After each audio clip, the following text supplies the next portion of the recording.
السلام عليكم ورحمة الله وبركاته.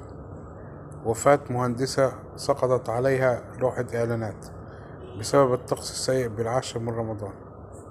الخميس 1 يونيو 2023 لقيت مهندسة مصرعة اليوم الخميس بعد سقوط لافتة إعلانات عليها بسبب سوء الأحوال الجوية بالقرب من أحد المولات التجارية بمدينة العاشر من رمضان.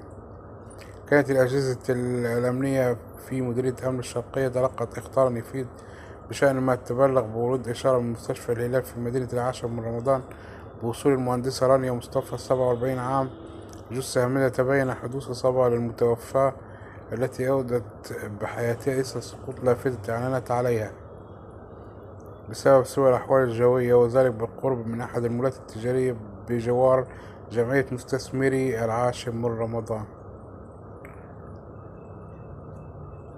تبين من توقيع الكشف الطبي على الجثة حدوث كسر في الجمجمة جراء الحادث أودى بحياة المتوفاة، وتحرر عن ذلك المحضر اللازم واقترت النيابة العامة لمباشرة التحقيقات.